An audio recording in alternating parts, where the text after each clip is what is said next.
No hay que pecar porque el pecado trae muy malas consecuencias para nuestras vidas. Pero en términos judicial, la verdad, la primera vez que pecó, ya no importa si ya no peca más, tiene que ir acá. Tiene que ir aquí y acá. Arrepentimiento es un cambio radical en la forma de autopercibirse ante Dios en el aspecto judicial, espiritual y moral.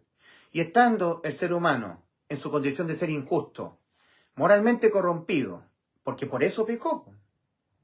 Si el ser humano no naciese en este mundo moralmente corrompido, entonces nunca pecaría, ni con el pensamiento. Pero porque pecó, fue porque viene moralmente corrompido. Ah, entonces la culpa es de Dios. No, la culpa es de Satanás, que engañó a Eva. Y por Eva pecó Adán. Y por el pecado del hombre entró el pecado al mundo. No es de Dios la culpa. Venimos moralmente corrompidos. Somos parte de una raza caída moralmente. Y vamos a pecar todo el tiempo que vivamos en el cuerpo de carne y hueso, hasta que el cuerpo de carne y hueso se muera. Eso es lo que hay que aceptar aquí. Y el hombre no lo quiere aceptar. El hombre no ha hecho un cambio en la forma de autopercibirse moralmente. Que en el cuerpo hay apetitos pecaminosos que siempre van a hacer caer en pecado al alma. Siempre. Todo el tiempo que el cuerpo tenga necesidades, el alma va a satisfacer esas necesidades a las buenas o a las malas. Necesidad de afecto, necesidad sexual, necesidad de comida, de bebida, de protección. O lo tomo a la buena o lo tomo a la mala, por si no me voy a morir. Si no bebo agua, me voy a morir. Y si en el desierto van dos seres humanos y hay un puro vaso de agua, capaz que uno mata al otro, por el agua. Los celos pasionales, los crímenes pasionales, cuando el amor no es correspondido. Entonces un cuerpo es de sexo femenino, ¿ya? Y está muy enamorada la mujer de un hombre. Y el hombre la desprecia, no le corresponde el amor, y el hombre se va con otra mujer.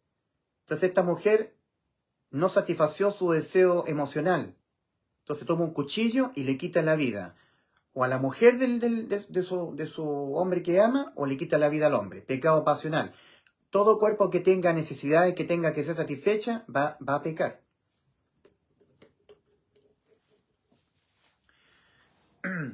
Entonces, el cambio en la manera de autopercibirse, eso se llama arrepentimiento en el idioma griego antiguo. Es un cambio en la forma en mi parecer. Es un cambio en mi parecer. Me parecía que era bueno, ahora me parece que es malo. Me parecía que yo no tenía por qué ser objeto de ninguna condena, pero cuando me enfrenté a este decreto condenatorio, ahora cambié mi parecer respecto a cómo yo me autopercibo ante Dios. Cambié mi parecer respecto de cómo yo me autopercibo judicialmente ante Dios. Por haber pecado, reconozco ahora que mi alma quedó sentenciada a la muerte. Y una vez que el alma quedó sentenciada a la muerte, no hay nada en lo absoluto que el alma humana le pueda ofrecer a Dios a cambio de que el alma que ya pecó y por eso está sentenciada a la muerte, deje de estar sentenciada a la muerte. Nada. Por haber pecado, su espíritu murió, no tiene contacto con Dios, porque Dios no es Dios de muertos, sino de vivos. Mateo 22:32. Va a pecar siempre, porque siempre que el alma que quedó sentenciada a la muerte viva en un cuerpo de carne y hueso, el alma va a aumentar los grados de condena.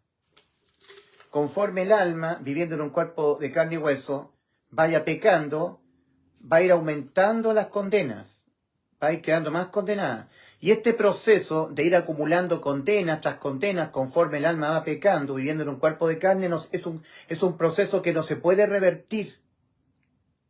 Porque las sentencias no se negocian, la sentencia es la muerte del alma. Cuando la persona se arrepiente en su totalidad, en forma completa, está cambiando su forma de autopercibirse moralmente. La persona pensaba que tenía alguna esperanza de ser buena, que ella podría, si se lo propusiera, dejar de pecar. Ahora reconoce que jamás podrá evitar de pecar, jamás podrá evitar pecar. El pecado mora en ella, en su cuerpo. Por haber pecado, reconoce que está muerta para con Dios, muerta espiritualmente. terrorífico. No hay contacto con Dios. Dios no le oye. Para Dios, esta persona no existe. Y lo más terrorífico, cambió también, para completar totalmente el arrepentimiento, para que el arrepentimiento sea completo, la tercera parte, cambió su forma de autopercibirse judicialmente. Su alma está viva, pero sentenciada a la muerte. Entonces, cuando el hombre obedece a esta demanda, al arrepentimiento, es obvio que él renuncia completamente a todo mérito personal para la salvación de su alma. Renuncia por completo, esto está liquidado. No importa si yo dejo de pecar, o no importa si empiezo a pecar, a matar, a robar, es peor todavía. Ya estoy condenado. Entonces mejor me empiezo a matar, robar, fornicar, acostarme con prostitutas, porque ya voy al infierno ya. Al pecar una vez, ya no importa si no peco más. Eso es pensar correctamente. Y si yo tengo amor propio por mi alma, necesito la salvación de mi alma. Necesito la salvación de mi alma. Yo no me quiero ir al infierno. Ahí la persona se arrepintió. ¿Cuándo nos salva el Señor a nosotros? ¿En qué condición somos salvos nosotros del infierno?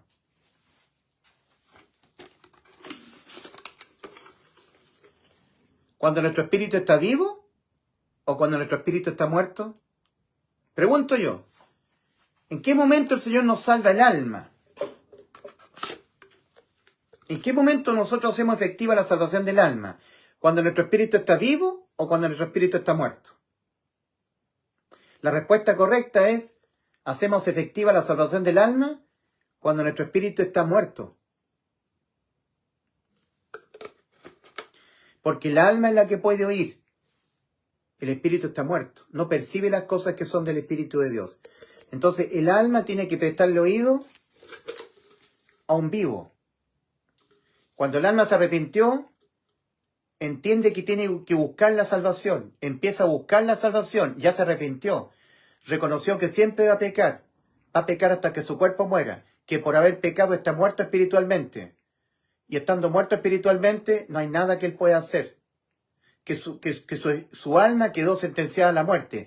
Y al estar su alma sentenciada a la muerte, no hay nada en lo absoluto que él le pueda ofrecer a cambio a Dios, a cambio de su alma. Que de ahí en adelante no hay nada que el hombre pueda hacer o dejar de hacer para evitar la sentencia a la muerte de su alma. Nada. Entonces, arrepentido, en el aspecto espiritual, moral y judicial, cuando la persona cambió la forma de autopercibirse moralmente, espiritualmente y judicialmente, cuando está derrotada la persona completamente, está totalmente desahuciada. Totalmente desahuciada, está totalmente desahuciada. El cáncer es terminal. No hay tratamiento. Tiene que ir a la muerte. Me espera el lago de fuego. Y no hay nada que Dios me tome en cuenta a mí para poderme salvar. Solamente la fe. Solamente la fe. Creer, creer, creer. Para poder llegar a creer que cuando Cristo en la cruz murió por mis pecados y así me salvó, yo tengo que arrepentirme. Renunciar a todo mérito personal mío. Entregarme a la muerte espiritual, a la inmoralidad en que abarca mi ser y al aspecto judicial en que estoy. Soy un reo de juicio eterno. Entonces, dice Efesios capítulo 2, versículos 1 y 2, el apóstol Pablo escribiéndole a personas que habían hecho efectiva la salvación de sus almas, que estaban en Éfeso. Y él, Cristo, os dio vida a vosotros cuando estabais muertos en vuestros delitos y pecados. ¿El alma hace efectiva la salvación cuando su espíritu está vivo o cuando su espíritu está muerto? El alma hace efectiva la salvación cuando su espíritu está muerto. Y él, Cristo, os dio vida a vosotros cuando estabais muertos en vuestros delitos y pecados. Muertos. El muerto espiritual no puede percibir las cosas que son del Espíritu de Dios. El alma, que no tiene espíritu porque está muerto, que no puede percibir las cosas que son del Espíritu de Dios porque para él son locura, y no las puede entender porque se han de diseñar con el Espíritu espiritualmente, como dice 1 Corintios 2, versículos 14 y 15, tiene que oír. El alma tiene que oír a los vivos, a los que tenemos a Cristo.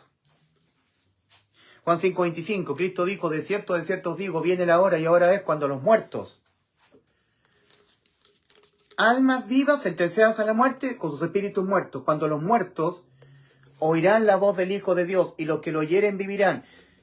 Oirán la voz del Hijo de Dios morando dentro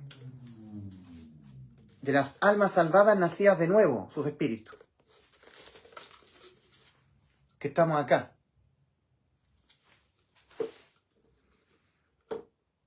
Entonces, ¿en qué momento el alma hace efectiva la salvación? Cuando su espíritu está muerto.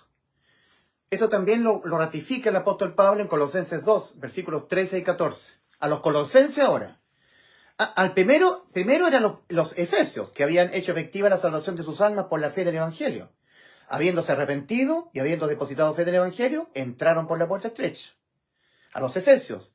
Y Él os dio vida a vosotros cuando estabais muertos en vuestros delitos y pecados. Efesios capítulo 2, versículos 1 y 2.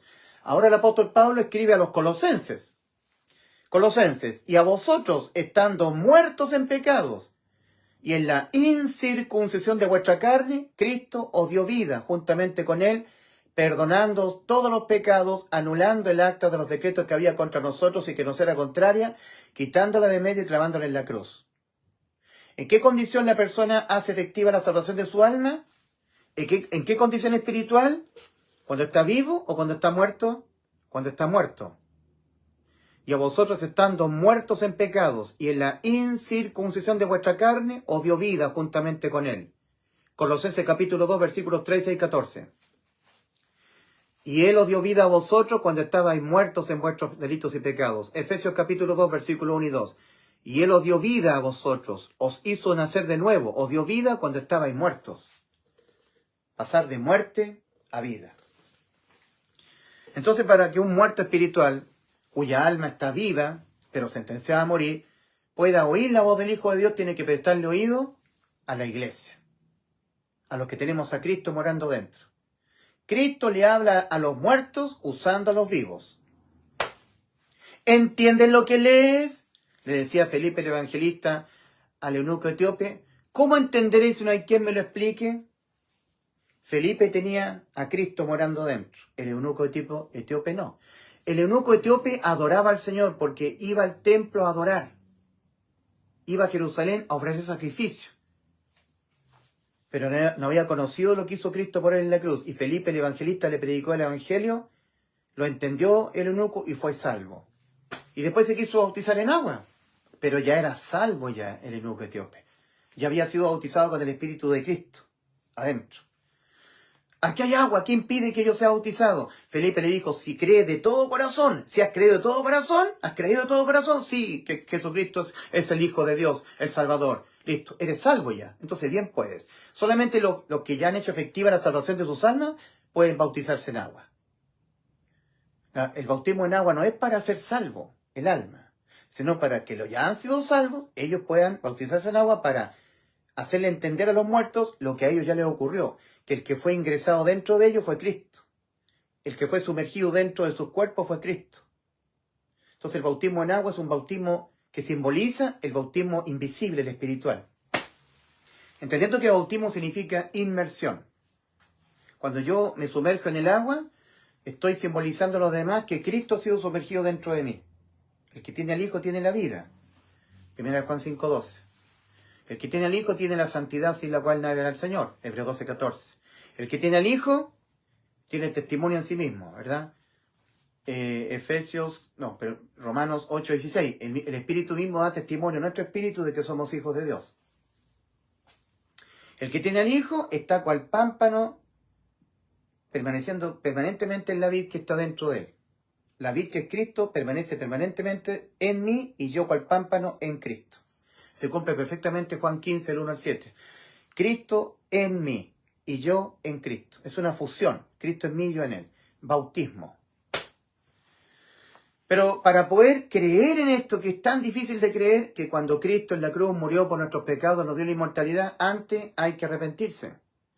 Para poder renunciar por siempre a todo supuesto mérito que supuestamente Dios me esté pidiendo, aparte de lo que ya consumó Cristo en la cruz, que fue la vida eterna, para que según yo por fin pueda ser salvo. ¿Entiende? Si la persona no se arrepiente, si no hace un cambio radical, en las tres maneras que tiene que autopercibirse ante Dios, en el aspecto moral, espiritual y judicial, va a estar ilusamente confiando, en forma errática, errónea, en algo que él, supuestamente Dios le esté pidiendo hacer, para por fin ser salvo. En circunstancias que la persona está muerta espiritualmente, está moralmente corrompida, y judicialmente ya es un reo de juicio eterno.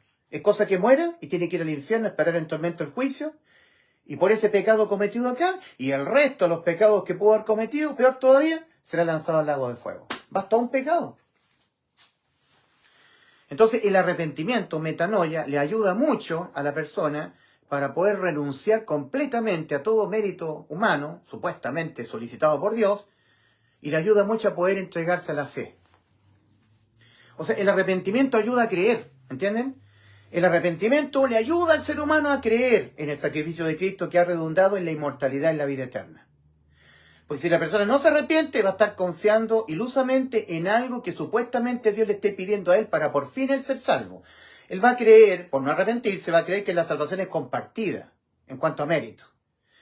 Que la salvación es por lo que Cristo hizo en la cruz, más que yo tengo que portarme bien, guardar santidad, permanecer cual pámpano en la vid, Juan 15, el 1 al 7, guardar santidad, Hebreos 12, 14, porque sin santidad no verá al Señor, dejar de ser tibio, porque en Apocalipsis 3:16 dice, por cuanto eres tibio y no eres frío ni caliente, te vomitaré en mi boca.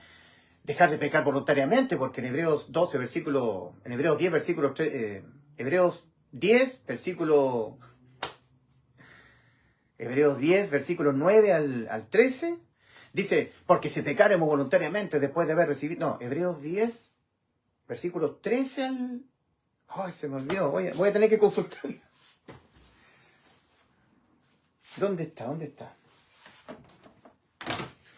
Son textos que me los sabía de memoria, lo que pasa es que se me han ido olvidando. Hebreos 10, versículo, a ver, versículo Hebreos 10, 26 al 30, ahí está, 26 al 30. Porque si pecaremos voluntariamente después de haber recibido el conocimiento de la verdad, ya no queda más sacrificio por los pecados, sino nos rende expectación de juicio y del borde de fuego que ha de devorar a los adversarios. El que dio la ley de Moisés por el testimonio de 2 o 3 testigos murieron invisiblemente. ¿Cuánto mayor castigo pensáis que merecerá el que pisoteara al Hijo de Dios y tuviera por inmunda la sangre del pacto en la cual él fue santificado y hiciera frente al Espíritu de gracia? Pues ya sabemos lo que ha dicho el Señor, mía es la venganza, yo daré el pago. Qué extenso, ¿eh? Qué largo. Pecar voluntariamente después de haber recibido el conocimiento de la verdad. Entonces, en el mundo evangélico dicen pecar voluntariamente es saber que no hay que mentir, y tú sabes que no hay que mentir y mientes. Estás pecando voluntariamente sabiendo que no hay que mentir. Estás pecando voluntariamente porque tú sabes que no hay que fornicar y caíste en fornicación. Estás pecando voluntariamente porque sabías que no había que fornicar y pecaste voluntariamente, caíste en fornicación. No se entiende en el mundo evangélico esto. Parece que la gente del mundo evangélico, no toda, pero tiene falta de coeficiente intelectual. Entonces parece que les falta intelecto. Muchos de ellos, sobre todo la gente centroamericana. La expresión después de haber recibido el conocimiento de la verdad es la expresión que, domina todo el contexto.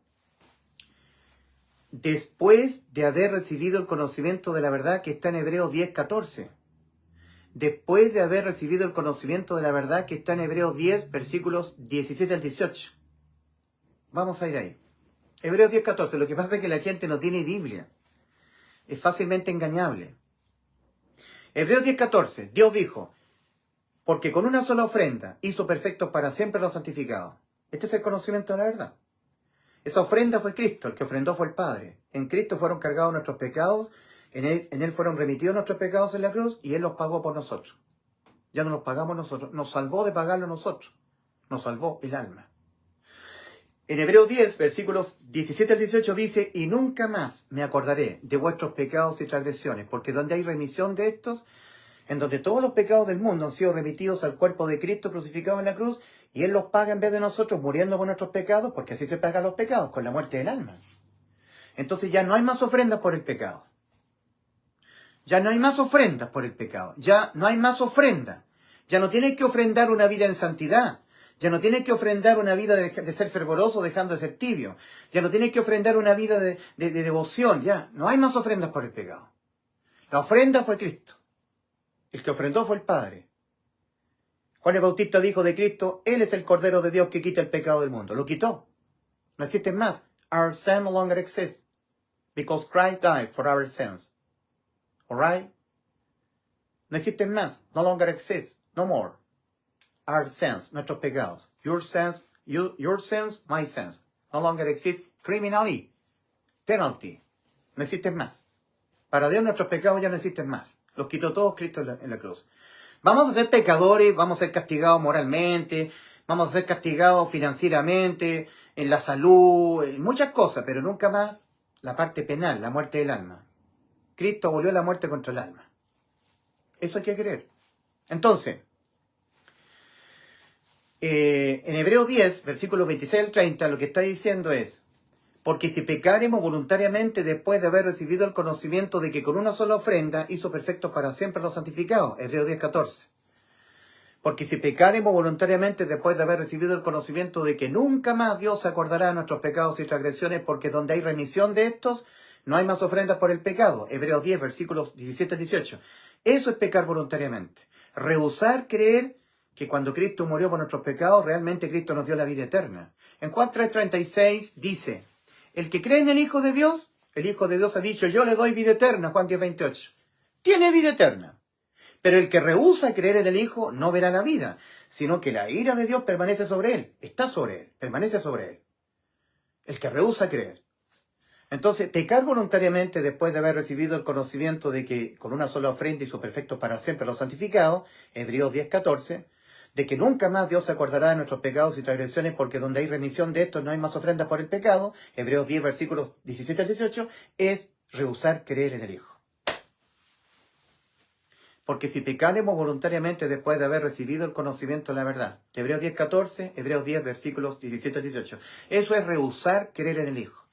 El Hijo nos ha dicho que nos ha dado la vida eterna. Juan 10:28, y yo le doy vida eterna.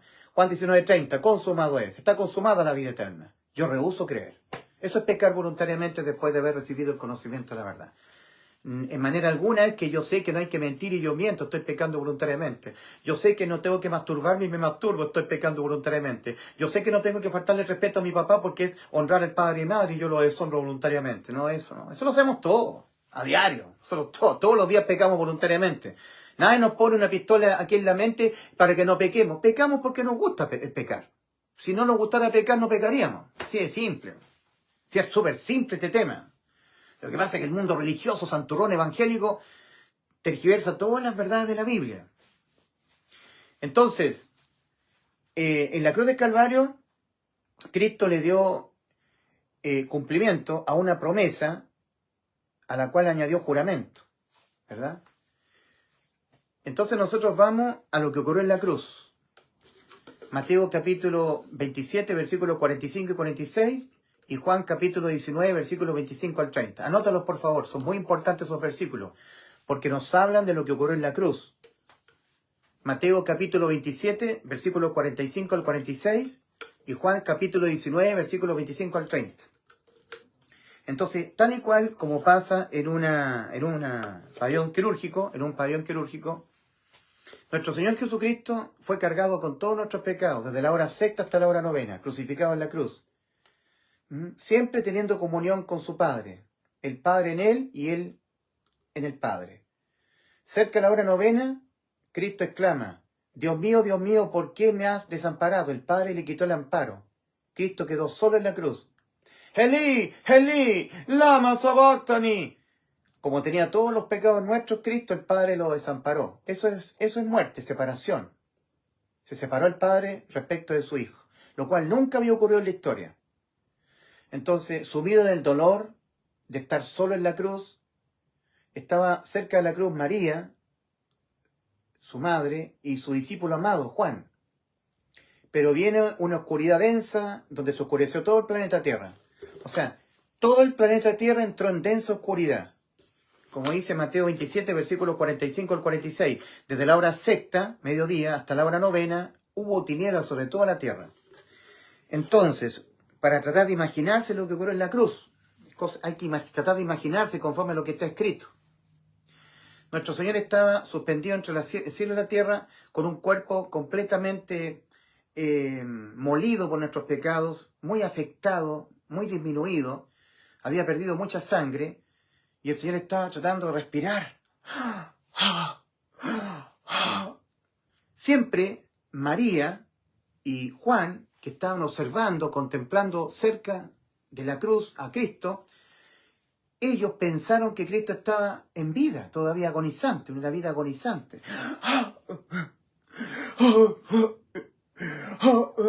Y de repente se oscurece todo el globo terráqueo.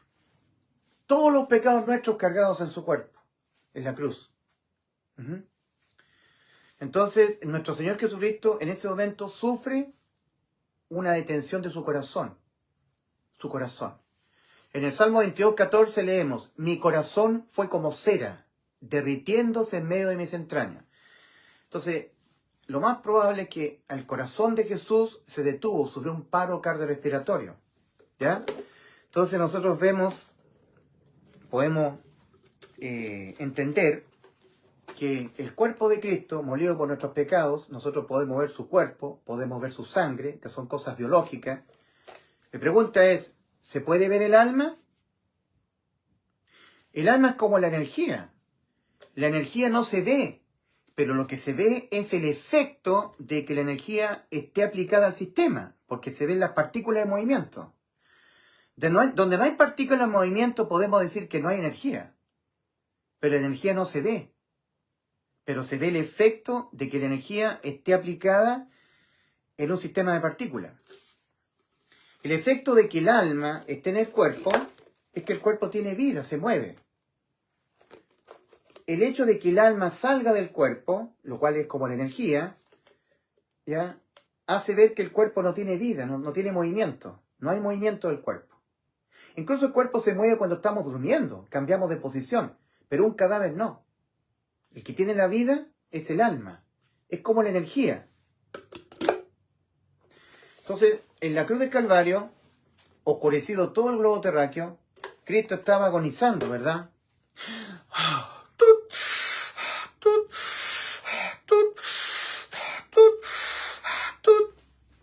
Pero ¿qué muerte era la que tenía que experimentar Cristo para poder salvarnos el alma? Pregunta muy importante. ¿Qué tipo de muerte? ¿Qué tipo de muerte era la que tenía que experimentar Cristo para podernos salvar el alma? ¿Qué tipo de muerte? ¿La muerte física? ¿La muerte espiritual? ¿O la muerte del alma?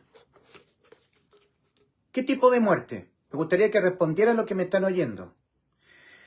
En cuanto a la sustitución, porque la salvación fue por una sustitución. Porque si nosotros somos objeto de que se nos aplique la condena, vamos a la muerte eterna del alma. ¿Me entiende? O sea, si yo pago por mis pecados, si yo los pago con la muerte de mi alma. ¿Entiende? ¿Se entiende esa parte, no?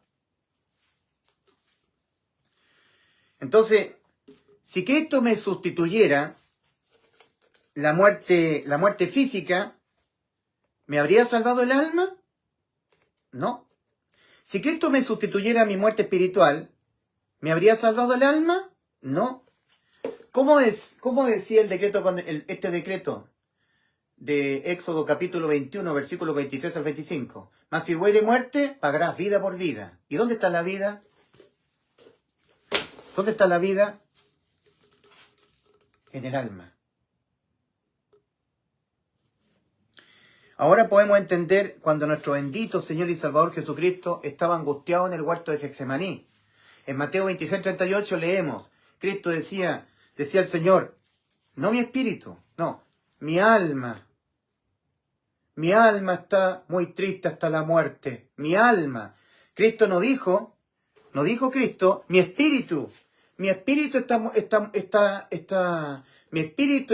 hasta la muerte, mi espíritu está muy, muy angustiado, muy triste hasta la muerte. No, dijo, mi alma está muy triste hasta la muerte. En Isaías capítulo 53, versículo 11, hablando de Cristo, dice, verá el fruto de la aflicción de su alma. No dice, verá el fruto de la aflicción de su espíritu, no. Dice, verá el fruto de la aflicción de su alma. Ahora, en cuanto al cuerpo y en cuanto al alma. El cuerpo tiene sangre el cuerpo. El alma no tiene sangre. En Hebreos 10:5, Hebreos capítulo 10, versículo 5, dice, entrando al mundo, el alma de Cristo, la persona de Cristo, entrando al mundo, dice, sacrificio y ofrenda por el pecado no quisiste, mas me preparaste cuerpo. Porque para que un alma entre a este espacio físico-temporal, el alma tiene que estar dentro de un cuerpo físico. ¿Entienden? El cuerpo físico de Cristo, a los 33 años, se dejó crucificar en la cruz el Señor. Porque Él tenía que sustituirnos la condena a la muerte del alma. Entonces, un ser humano, cuando se muere, en el camino ancho, el alma se sale del cuerpo, el alma, entonces el cuerpo pierde la vida y el cuerpo se enterrado en el cementerio. Pero el alma con vida, porque es el alma la que tiene la vida, va al infierno viva, ¿ya?, a esperar en tormentos, en sufrimiento, que se desarrolle el juicio. Entonces aquí las almas en el infierno están recordando toda su vida terrenal. Están con remordimiento diciendo, ¿por qué? ¿Por qué no habrá atendido a la llamada, a entrar por la puerta estrecha? ¿Por qué? Mi mamá, mi mamita, ¿dónde están? Están aquí sufriendo las almas. Saben que van a tener que comparecer en el juicio. Ahora, una vez que el alma sea sacada del infierno para comparecer en el juicio ante el gran trono blanco, le bastará un solo pecado nada más. Ya ni siquiera el resto de los pecados que cometió, le bastará uno. Como dice el decreto condenatorio, el alma que pecare, esa morirá. Ezequiel 18:4. The soul that sinneth, it shall die. Ezequiel, chapter 18, verse 4. El alma que pecare, esa morirá. El alma que cometiera un pecado acá, obtendrá una sentencia a la muerte de su alma, la cual se ha de ejecutar aquí en este juicio, y al ejecutarse, el alma morirá acá. ¿Ok? Para evitarnos todo esto, el Señor, Él vino a poner su alma en sustitución de nuestras almas. Por eso que la salvación es por la fe, profunda convicción en lo que no se ve. Hebreos 11:1, es pues la fe, la certeza de lo que se espera, la convicción de lo que no se ve. El alma no se ve. El cuerpo de Cristo y su sangre se ven. En un pabellón quirúrgico, los doctores, cirujanos, miran la sangre plasmada en la sábana del paciente, ven su cuerpo, pero nunca, cuando hay desdoblamiento, nunca los médicos, la enfermera, ven el alma desdoblada del paciente suspendida en el pabellón quirúrgico. El paciente ve su propio cuerpo, el paciente ve todo lo que pasa alrededor del pabellón quirúrgico. Bueno, esto no ocurre siempre. Hay algunas experiencias donde las personas escriben en libros que ellos vieron un túnel, se salieron del cuerpo, lo veían todo en el pabellón quirúrgico. Esto no ocurre siempre, pero hay veces que sí. ¿Ya? Ahora, para sorpresa de muchos, yo como ingeniero experto en termodinámica, yo sé que la energía tiene peso, igual que el alma, tiene peso. ¿Han visto ustedes la película 21 gramos y medio? En la báscula electrónica, cuando miran que una persona está a punto de morir, una persona que va a morir porque está muy obeso, obeso mórbido, cuando el corazón deja de latir, ¡tí!, la báscula pierde 21 gramos. Hay una persona que está en los huesos, a punto de morir, ya sea porque tiene sífilis, o tiene gonorrea, o sida, o un cáncer terminal, está en los huesos. Cuando el corazón deja de latir, ¡tí!, pierde 21 gramos. ¿Y ustedes sabían que la energía tiene peso? Porque tiene masa. Y al estar sometida a la acción de la gravedad, tiene un peso. Bien, en 2 Corintios 4:18 dice, no mirando nosotros las cosas que se ven, sino las que no se ven. Porque las cosas que se ven son temporales, mas las que no se ven son eternas. 2 Corintios 4:18. No mirando nosotros las cosas que se ven, porque las cosas que se ven son temporales. El cuerpo, la sangre, el esqueleto se agusana, la sangre se estanca, se hace tierra, se hace la sangre. El cuerpo. Son las cosas que se ven. No mirando nosotros las cosas que se ven, sino las que no se ven. Porque las cosas que se ven son temporales, mas las que no se ven son eternas. El alma de Cristo estaba todo oscuro. Entonces, ¿cómo se pagan los pecados? Con la muerte del alma. Así se pagan los pecados, aquí se pagan los pecados. Lo que le fue revelado a Juan, como el lago de fuego, esta región. Así se pagan los pecados. Entonces Cristo, en la cruz, se oscureció todo el globo terráqueo y llegó un momento que el corazón del Señor se detuvo, estando todo oscuro. ¿Ya? Nuestro Señor estaba sufriendo la agonía de la cruz. Se oscureció todo el globo terráqueo. Entonces María, la madre de Jesús, que estaba contemplando la cruz, pensaría ella que Cristo todavía estaba agonizando. Juan, el discípulo amado, también contemplando la cruz, pensarían que Cristo todavía estaba agonizando. Pero llegó un momento que Cristo murió, que su cuerpo quedó inerte. O sea, su cuerpo quedó desamparado por su alma. ¿Me entienden? Su cuerpo quedó inerte en la cruz. Estaba todo oscuro. Entonces, vamos a suponer, Cristo agonizando.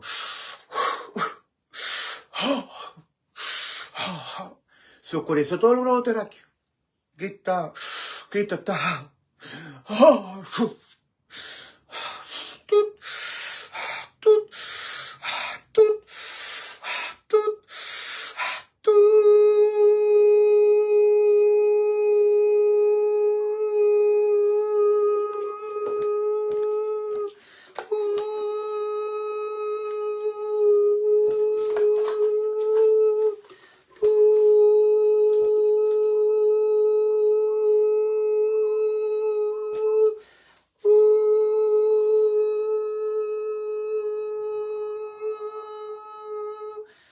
Así se pagan los pecados, con la muerte del alma.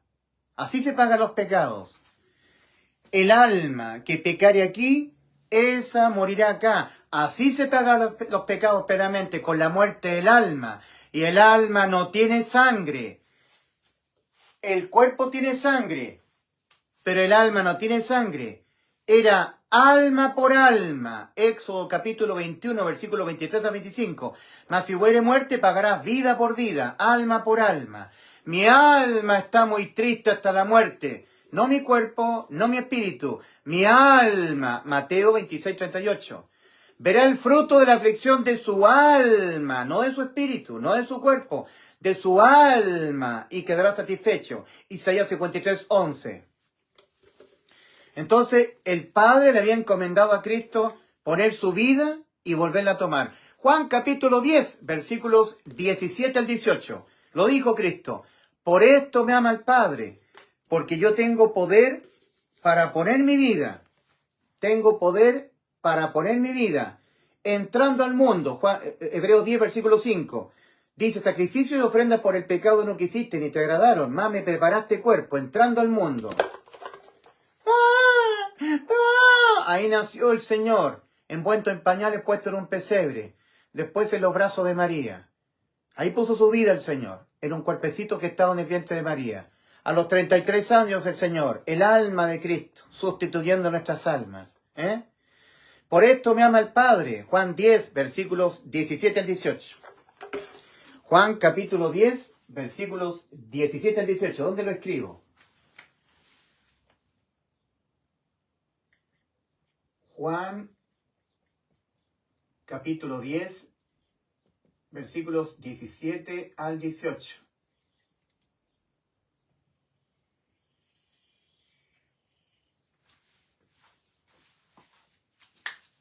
¿Se logra ver? Juan 10, versículos 17 al 18. Por esto me ama el Padre, porque yo tengo poder para poner mi vida y volverla a tomar. Nadie me la quita, mi vida. Yo de mí mismo la pongo. Tengo poder para ponerla y tengo poder para volverla a tomar. Tengo poder para ponerla.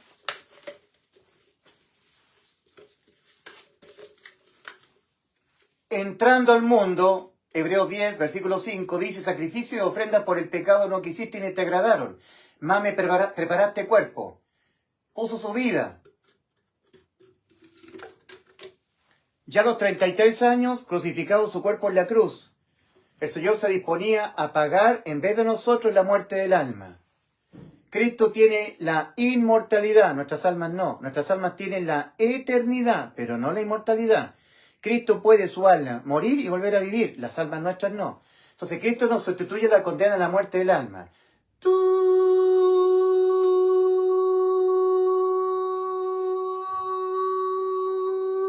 Y se cumple el Salmo 22. Salmo 22 escrito 900 años antes de que Cristo viniese al mundo. Dios mío, ¿por qué me has desamparado? ¿Por qué estás tan lejos de mi salvación y de las palabras de mi clamor? Dios mío, clamo a ti de día y no respondes, y de noche no hay para mí reposo. De día y de noche, de día y de noche. Pero es que con mis ojos, yo creo porque veo, creer para ver, eso no es fe. Con mis ojos yo veo a Cristo crucificado unas horas nada más. Lo que nos dicen los relatos de los evangelios es que cerca de las 9 de la mañana Cristo fue sacado de la ciudad de Jerusalén al Gólgota, llevando su cruz. Cerca de mediodía, él fue crucificado, de la hora sexta hasta la hora novena, 3 de la tarde. Él experimentó ese grito de angustia, Elí, Elí, lama sabactani. Luego, un rato más, él fue descolgado porque vieron que tenían que ser muertos, morir ese día, porque no podían quedar crucificados hasta el otro día, porque el otro día era una fiesta sagrada en Israel, una celebración sagrada, día solemne. Entonces le quebraron los huesos al malhechor que estaba a la derecha de la cruz y también le quebraron los huesos al malhechor que estaba a la izquierda de la cruz. Le quebraron las piernas para que murieran rápidamente. Pero cuando llegaron a Cristo lo vieron que había muerto ya, estaba muerto. Y todo eso ocurrió en unas horas del día. Ellos no pasaron a estar crucificados hasta el otro día. Y entonces, ¿por qué en el Salmo 22 dice, Dios mío, ¿por qué me has desamparado? ¿Por qué estás tan lejos de mi salvación y de las palabras de mi clamor? Dios mío, clamo a ti de día y no respondes, y de noche no hay para mí reposo. De día y de noche, de día y de noche. No entiendo eso, yo necesito ver para poder creer, y yo veo con mis ojos que Cristo estuvo desamparado unas horas nada más, no un día, otro día, una noche, un día y una noche. Pero eso es lo que está escrito en el Salmo 22. El Evangelio dice que Cristo murió por los pecados de nosotros conforme a las Escrituras, conforme a lo que está escrito en el Salmo 22, en Isaías 53 y en otras profecías más que estaban escritas. En 2 Corintios 4:13 dice, pero teniendo el mismo espíritu de fe conforme a lo que está escrito creí. No conforme a lo que veo con mis ojos, no conforme a lo que yo veo con mis ojos en una pintura, en un óleo, en una estatua de yeso. No. Conforme a lo que está escrito. Pero teniendo el mismo espíritu de fe, conforme a lo que está escrito, creí, por lo cual hablé. Nosotros también creemos, por lo cual también hablamos lo que está escrito. Y está escrito en el Salmo 22 que Cristo estaba clamando de día y de noche, de día y de noche. O sea que en efecto Cristo entró en la eternidad. Y si se entra en la eternidad, se abandona el espacio físico-temporal del tiempo. Ahora entramos a presente continuo, de día y de noche, de día y de noche, de día y de noche, no tiene fin, es eterno. Y al haber quedado desamparado por el Padre, y su alma haber entrado en estado de desamparo, entró en desamparo eterno. Ahora, Cristo jamás fue al infierno. Esto es lo que tienen que meterse en la cabeza la gente corrompida en su mente. Al infierno van las almas humanas que nunca se arrepintieron, metanoia, que nunca creyeron con fe en el Evangelio, nunca entraron por la puerta estrecha, nunca fueron justificadas por la fe en el Evangelio, nunca Dios les hizo nacer su espíritu de nuevo, nunca Cristo vino a morar dentro de ellos, nunca entraron por la puerta estrecha al camino angosto, les sorprendió la muerte y se fueron al infierno, a esperar en tormento el juicio. Y en este juicio, cuando ocurra, porque todavía no ha ocurrido este juicio, o sea que todas las almas todavía permanecen vivas en el infierno, cuando ocurra este juicio, el infierno vaciará sus almas y comparecerán cada una de ellas en el juicio. Y por cada pecado cometido, la condena se le ejecutará al lago de fuego. Esta es la muerte segunda. ¿Ya? En cambio, el juicio y esta condena, el lago de fuego, Cristo la experimentó en la cruz. O sea, Cristo no fue al infierno. Al infierno van las almas humanas en espera, en tormento del juicio y del lago de fuego. En cambio, el juicio y el lago de fuego lo experimentó Cristo en la cruz. ¿Ok? ¿Se entiende? Cuando Cristo dice en el libro de Efesios capítulo 4, dice, y también Pedro dice que Cristo descendió a las partes más bajas de la tierra a predicarle espíritus encarcelados, espíritus, ángeles caídos, en los días de Noé. ¿Por qué hizo eso Cristo? No tengo la menor idea, eso yo no lo sé. Tendrá que el Señor revelármelo a mí.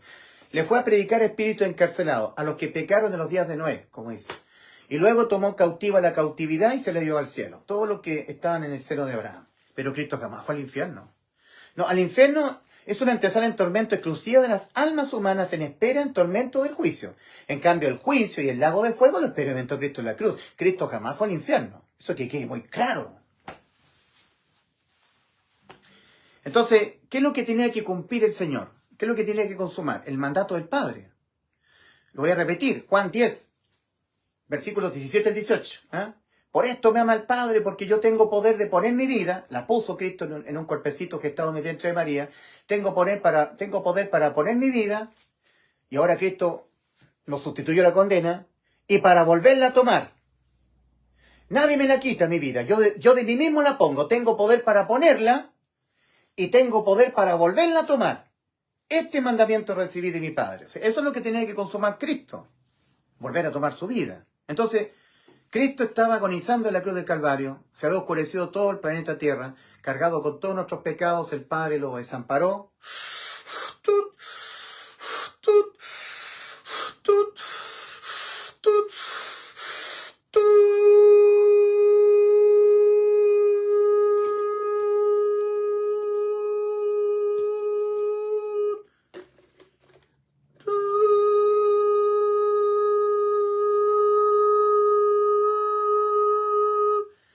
Muerte y separación.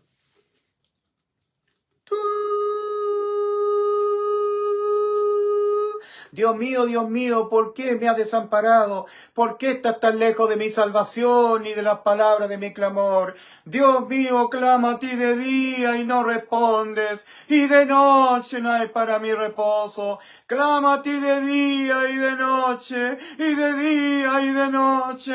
Estoy en la eternidad en estado de muerte eterna. Estoy experimentando la muerte eterna. Estoy en muerte eterna. Estoy en muerte eterna. Clamo a ti de día y no respondes, y de noche no hay para mi reposo. Así se pagan los pecados del alma. Pero el alma de Cristo tenía la inmortalidad. Él podía volver a tomar su vida. Entonces Cristo, para consumar el mandamiento del Padre, volvió desde esta región, llamada el lago de fuego para nosotros, en Apocalipsis 20, el 11 al 15, volvió a tomar su vida, entrando su alma nuevamente en su cuerpo agonizante en la cruz. Estaba todo oscuro. Esto nadie lo supo, ni siquiera Juan ni María. Juan, el discípulo amado, y María, nunca pensaron esto, nunca lo vieron. Ellos pensaban que Cristo estaba agonizando con vida, agonizante en la cruz, pero Cristo estaba muerto. Una muerte tipo clínica, donde hay que aplicar reanimación cardiopulmonar. Entonces, todavía estaba todo oscuro. Cristo estaba en muerte clínica.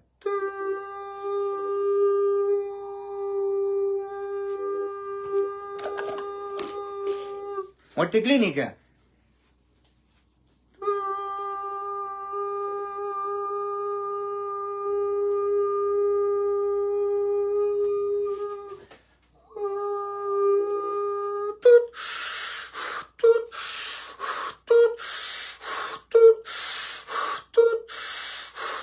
Volvió a tomar su vida física el Señor, entrando su alma en un cuerpo agónico, molido por nuestros pecados, un cuerpo a punto de colapsar definitivamente.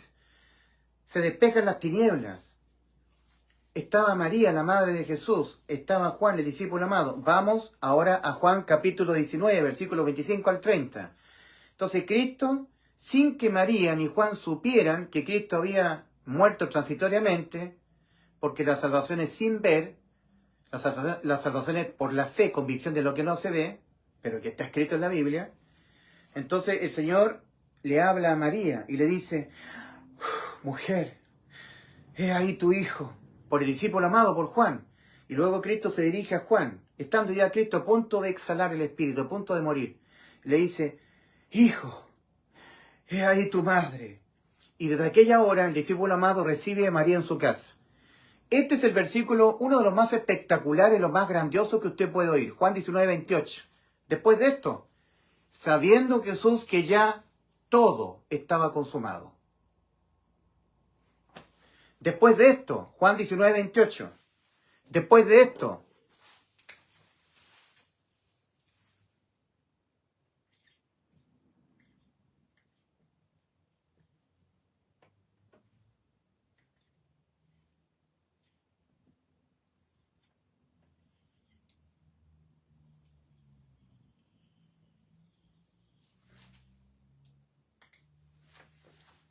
Juan 19, 28.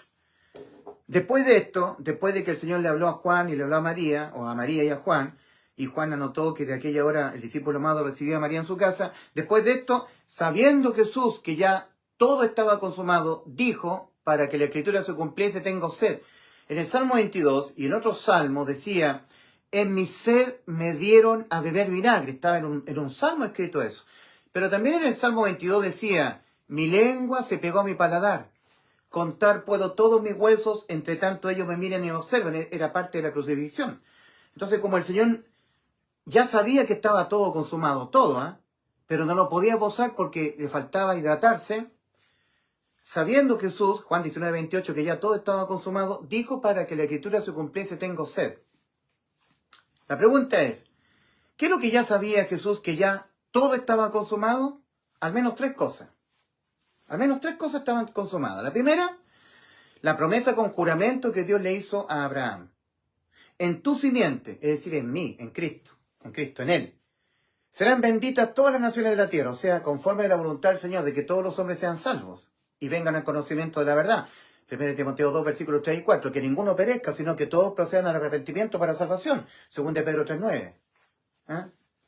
O sea, conforme a la voluntad del Señor de que todos los hombres sean salvos, Dios le hizo la promesa a Abraham. En tu simiente, Génesis 22, 18, serán salvas todas las familias de la tierra. O sea, todas las almas del mundo serán salvas, de ellas tener que ir al infierno, esperar en tormento el juicio y responder penalmente por sus pecados. El que responderá en un juicio ocurrido en la cruz por sus pecados seré yo. Y yo puedo responder, porque yo puedo sufrir que se me aplique la condena a la muerte del alma y yo la puedo sobrevivir. En cambio, si se le aplica a ellos no la pueden sobrevivir. Van a la muerte eterna. Yo les sustituyo la condena. Entonces el Señor le dio una promesa a Abraham, acompañada de juramento. Hebreos 6, versículos 13 al 18. Porque cuando Dios hizo la promesa a Abraham, no pudiendo jurar por alguien mayor, juró por sí mismo. O sea, añadió a la promesa añadió juramento. Por eso es que es tan grave decir que la salvación se pierde. Por eso es que es tan grave decir que la salvación es por algo más que tenga que hacer el ser humano.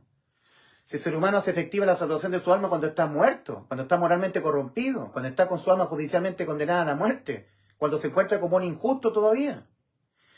Y que Dios lo justifica por la fe solamente, por la fe, creyendo que cuando Cristo murió por sus pecados le dio la inmortalidad, la vida eterna. Solamente creyendo. Entonces, el Señor sabía que estaba ya todo consumado. Entonces, lo que el Señor ya sabía que estaba todo consumado era la promesa que Dios le hizo a Abraham. Era la promesa que Dios le hizo a Abraham. Abraham, en tu simiente, es decir, en mi Hijo Jesucristo, todas las almas, conforme a la gran voluntad que yo tengo, que todos los hombres sean salvos y vengan al conocimiento de la verdad.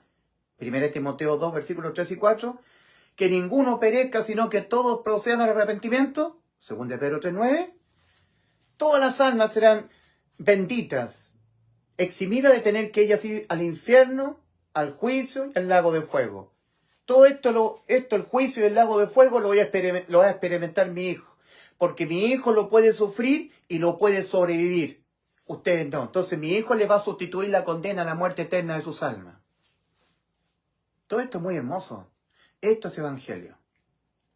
Entonces, en tu simiente, es decir, en mi hijo serán benditas todas las naciones, todas las familias de la tierra. Esa bendición es para el alma, no para una mera vida terrenal. Porque el mismo Señor Jesucristo dijo, ¿de qué le aprovechará al hombre si ganare todo en este mundo y perdiere su alma? ¿O qué recompensa dará al hombre por su alma? A nosotros nos tiene que interesar el alma. Eso es lo que le interesa al Señor, el alma, el alma. Ahora, en cuanto a la sustitución, Cristo no nos sustituye el cuerpo nuestro, porque el cuerpo de Cristo no sufrió la muerte que sufrimos nosotros, la muerte física, porque su cuerpo no vio corrupción, no se agusanó. Su cuerpo fue descolgado de la cruz y puesto en la tumba de José Arimatea. En cambio, nuestros cuerpos cuando sufren la muerte se desintegran, dejan de existir. El cuerpo de Cristo no. Tampoco Cristo nos sustituyó la muerte del Espíritu, porque el Espíritu Santo del Señor jamás entró en muerte. Cristo dijo, Padre, en tus manos encomiendo mi espíritu. Encomiendo mi espíritu. El Espíritu de Cristo jamás entró en muerte. Bueno, podríamos decir que el cuerpo de Cristo entró en una muerte transitoria, tipo dormir. Al día tercero ha sido resucitado. Es un simbolismo de nuestro cuerpo también. Pero para poder salvarnos el alma de la muerte, que es la condena por pecar, la paga del pecado de muerte, Cristo tuvo que pagar íntegramente el precio que debíamos pagar nuestras almas. Íntegramente, sin pedir rebaja, sin pedir descuento. Pagar hasta el último centavo, como se pagan los pecados con la muerte del alma. Así se pagan los pecados. Muerte eterna. Pero Cristo tiene el poder de poner su vida y volverla a tomar. Como dice Hechos 2:24, al cual Dios levantó, respecto de Cristo, al cual Dios levantó suelto los dolores de la muerte, por cuanto era imposible que fuese retenida por ella. Hechos 2:24. Y esto se suma a Juan 10, versículos 17 al 18. Por esto me ama el Padre, porque yo tengo poder para poner mi vida y volverla a tomar. Nadie me la quita, yo de mí mismo la pongo. Tengo poder para ponerla en Belén de Judá y tengo poder para volverla a tomar en la cruz del Calvario. Este mandamiento recibí de mi Padre. Entonces cuando Cristo, en Juan 19, 28, leemos, sabiendo Jesús que ya todo estaba consumado, eso que ya sabía Cristo que estaba todo consumado, era la promesa acompañada de juramento dicha por Dios a Abraham. En tu descendiente, en Cristo, en tu simiente, porque Cristo es la simiente de Abraham. Cristo viene de Abraham, Isaac y Jacob. Jacob tiene a su hijo Judá y de Judá viene el Señor. Es en la ascendencia donde viene Cristo. En tu simiente, en Cristo, serán benditas todas las naciones de la tierra. La bendición es para el alma. Para que se cumpliese la gran voluntad del Señor de que todos los hombres sean salvos y vengan al conocimiento de la verdad. 1 Timoteo 2, versículos 3 y 4. Que ninguno perezca, sino que todos procedan al arrepentimiento. Entonces, con esto yo quiero insistir en que ustedes, por favor, desistan de las doctrinas satánicas calvinistas. Son doctrinas altamente satánicas, las doctrinas calvinistas. Porque Satanás, a través de todos estos calvinistas como John MacArthur, Paul Washer, C.H. Sproul, ellos introducen doctrina demoníaca que dice que la salvación es por una predestinación unilateral de un Dios soberano. Dios es soberano, hace como Él quiere. Pero lo que hizo el Señor en su soberanía fue salvar a todas las almas del mundo, en la cruz. A todas. En la cruz del Calvario Cristo se ha constituido en aquel que ha sido la propiciación por los pecados de todo el mundo. No por los pecados de los predestinados. Cuando el Señor está usando la pluma del apóstol Juan, cuando Juan escribe su primera epístola a la iglesia en el capítulo 2, Juan está exhortando a la iglesia a no cometer pecados. Hijitos, estas cosas os he escrito para que no pequéis, mas si alguno hubiere pecado, abogado tenemos para con el Padre, a Jesucristo el justo. Y Él es la propiciación por nuestros pecados, y no solamente por los nuestros, sino por los de todo el mundo. Cristo en la cruz se ha constituido en aquel que ha sido la propiciación por los pecados de todo el mundo. En otras palabras, Cristo se ha constituido en aquel que ha sido el Salvador de todas las almas del mundo. Jamás un calvinista le podrá decir al Señor aquí en el juicio, ante el gran trono blanco: Señor, yo soy un seguidor de Paul Watcher, de John MacArthur, de Charles Sproul. ¿Por qué me está juzgando, Señor, si usted no me predestinó para ser salvo? No, usted no me predestinó para ser salvo. ¿Para qué me está haciendo un juicio si usted no me predestinó para ser salvo? Mándeme de inmediato al lago de fuego. Si usted a mí no me predestinó para ser salvo, este juicio no tiene razón de ser porque usted no me predestinó para ser salvo. Un calvinista jamás le podrá estar diciendo esa estupidez al Señor. El juicio será justo, no será un juicio injusto. Señor, este juicio es injusto porque usted no me predestinó para ser salvo. Yo le presté oído a Paul Watcher, a John MacArthur, a Charles Sproul, a los calvinistas. El Señor les dirá: debiste haberme prestado oído a mí, y no a estos hombres calvinistas, hijos de su padre el diablo. Ningún calvinista le dirá al Señor: Señor, ¿por qué me está juzgando a mí en este juicio y me va a condenar al lago de fuego? ¿Para qué me está haciendo un juicio si usted a mí no me predestinó para salvación? Mándeme directamente al lago de fuego si usted a mí no me predestinó para ser salvo. Qué atrevimiento más grande de los calvinistas, ¿eh? En Romanos capítulo 2, versículo 5 dice: pero por tu dureza y por los pensamientos albergados en tu corazón, pero por tu dureza y por tu corazón no arrepentido, atesora para ti mismo ira, para el día de la ira y de la revelación del justo juicio de Dios. No, el juicio será justo. Porque el Señor le dirá: yo te dije, el alma que pecare esa morirá. Debiste reconocido que por haber pecado tu alma quedó condenada a la muerte, y que yo tuve que venir desde los cielos a sustituirte tu condena. Yo morí por tus pecados, y debiste haberlo creído para hacer efectiva la salvación por la fe. Tú estás aquí porque ni te arrepentiste, ni creíste con fe en el Evangelio. Y el calvinista le dirá: es que la salvación no es por fe, sino por un acto de predestinación unilateral. Mentira, eso te lo predicaron los calvinistas. Al fuego eterno. Ok, la predestinación bíblica es para los efectos que está escrito en la Biblia. La preposición para, de Romanos 8:29, la preposición para, de Efesios 1:5, indica el para qué en la predestinación.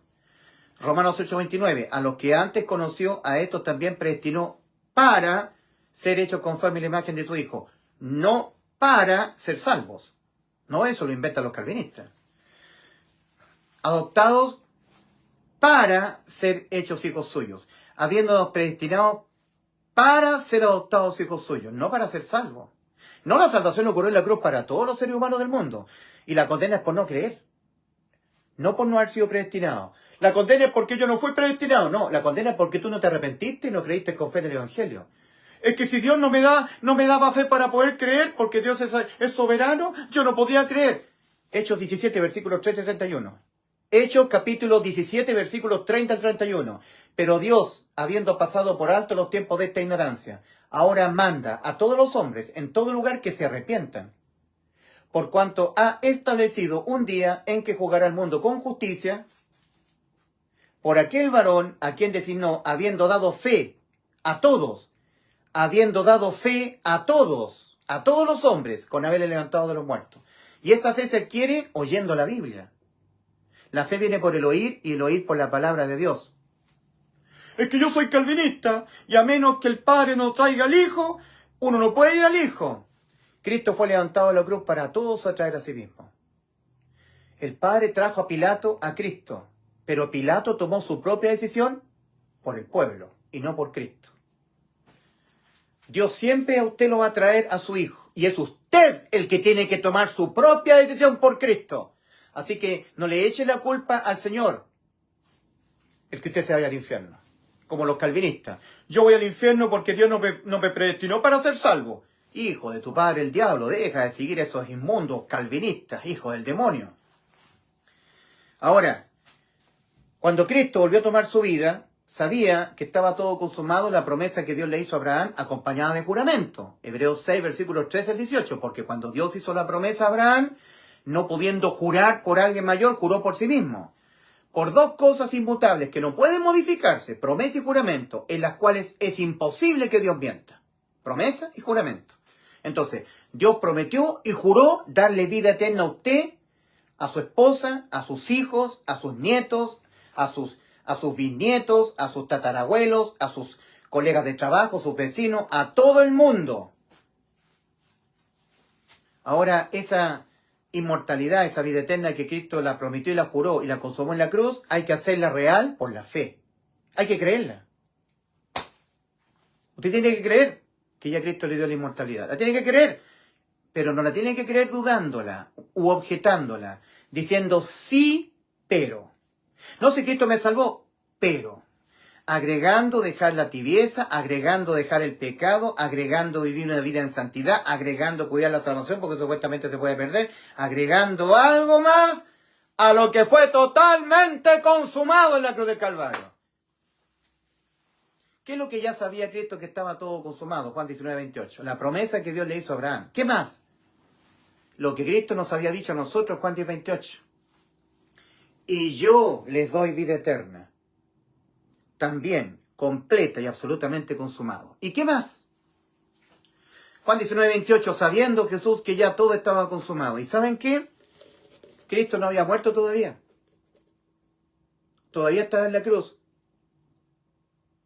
E iba a tomar el vinagre todavía. Estaba con vida física.